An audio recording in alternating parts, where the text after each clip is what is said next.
All right, let's try that again.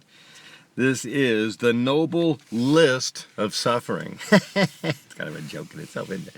But here we go. I've tried to take all the items that Buddha listed and put them all into one poem, which turned out kind of long.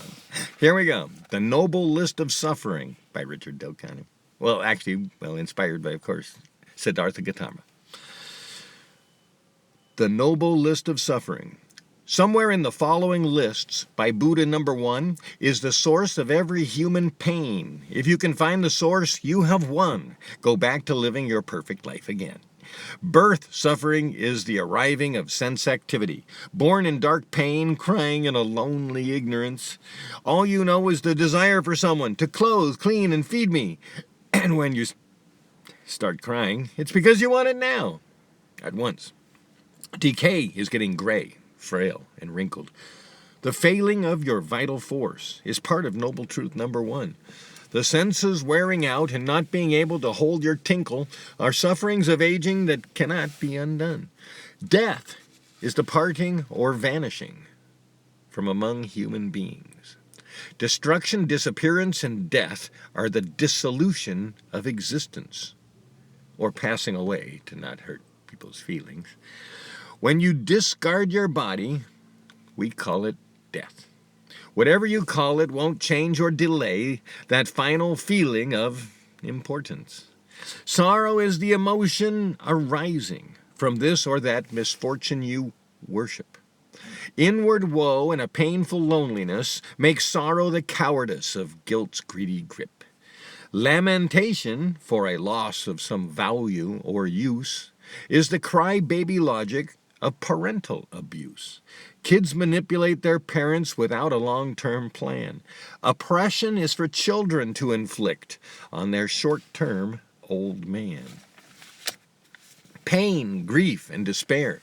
Pain is a connection to our body. Grief, the connection of our soul to our brain. From this or that loss and misfortune, we express despair. Unlike lamentation, despair has desperation to apply more weight and fuel more hate to show how much you care. Not getting what you desire is suffering. The easiest suffering to feel than to see. But what is life but the time we're shopping or enjoying what we bought where we want to be? The 5 groups of existence are suffering. Birth is a pain for the body and brain, and for the kid too. Suffering is different for modern kids, minimized by daycare workers who decay what's good, decay what's bad. Change makes you unhappy. You don't want to make them sad. Death is an illness, a final relief. I'm not buying into that. I think time's a thief, but I like spending time with my cat. So ignorance is a suffering in your head. Somewhere under our skull we create a pain that cannot be seen or inspected. We create our unique style of suffering no one else can fully understand. Then we defend our misery with pre-planned excuses we've before erected. The 5 groups of existence. Corporeality is the physical existence of body, matter, and flesh. Existence must leave a footprint, the phenomena of how our bodies intermesh. However, that smallest part required at the start will be unmeasured, though then non-existent. Feelings connect the parts of my physical chariot. Independent individuals that succeed within the whole. This body of pieces stitched together with somewhere the smallest piece. Where is this soul? Perception of the world and awareness of yourself create ownership of yourself and what you find. Attachment to attachment appears to tell who you are in body, who you are in mind. Mental formations are the mental pictures, whether based on eyes or memory. Like watching a movie, whether remembered or now, are the same appearing images your mind will see. Consciousness becomes what we allow to exist in our thought. Whether we are happy or suffering right now depends upon the logic we were taught. The material world of 4 elements. I do apologize for going so fast, but open mic readings will make me an outcast if I take up more time that will cause resentments, so in this book I'll underline the words of the list. Make sure to, on your own, explore and be sure that none of these items of this noble list, make sure that none of these items are a problem. In Buddhism, problems are not allowed to persist. He breaks down physical reality into the four primary elements: the solid, the fluid, the heating, and vibrating. Buddha explains to his thousands of students that existence is a combination of these four elemental things.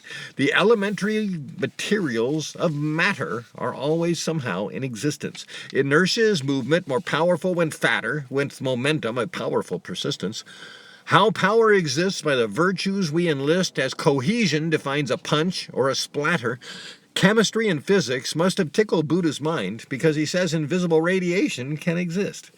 By breaking reality into smaller segments and our bodies into blood, bone, and ligaments, he says vibration is an invisible life force, or the music transmitted in reality.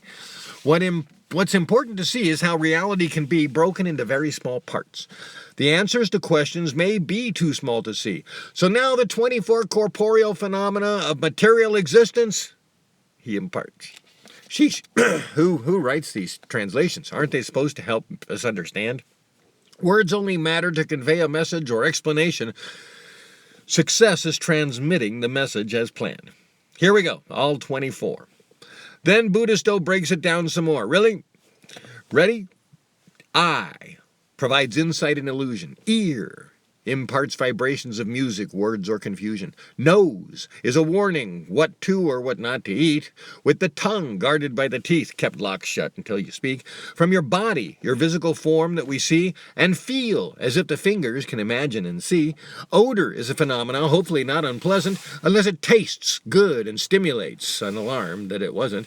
Masculinity is another elemental phenomena, with femininity an equally powerful phenomena of vitality that makes, builds, destroys, and changes, with an organ of thinking that itself rearranges, with gestures to express in quiet. Buddha includes body language, or speak words to cause love or a riot. Even space is known to Buddha's school, explaining the cavities of nose, mouth, ear, stuff, and stool. Agility, he says, is a skill. That elasticity he understood through yoga until adaptability he proved and recognized was a growth phenomenon, phases of life comprised of a duration, a period of noticeable time. Unlike decay, which is secretive and sublime, the variability Buddha discussed is what Taoism also clings to. Then he mentions change of substance, as if Buddha was a chemistry dude. So now let's summarize. Although Buddha does continue, he points out death rotting in the sunrise, because Buddhas sometimes carried the dead bodies too, the graveyard of vultures, I talked of in another poem. In the Four Noble Truths preview, we got to know him. But nowadays he'd say, have you seen a car accident? Have you seen anyone gasp and die? Because every Buddhist knows that someday that final suffering will descend, even if you don't know why. All those items, all those little things, can each become huge, abominable sufferings.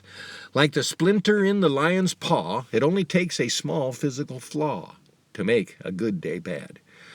Find and discover every part of your body. It has parts like a car, though you think of it godly.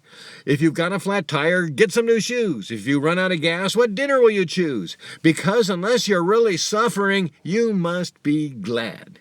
You must be really suffering, or you don't deserve to be sad.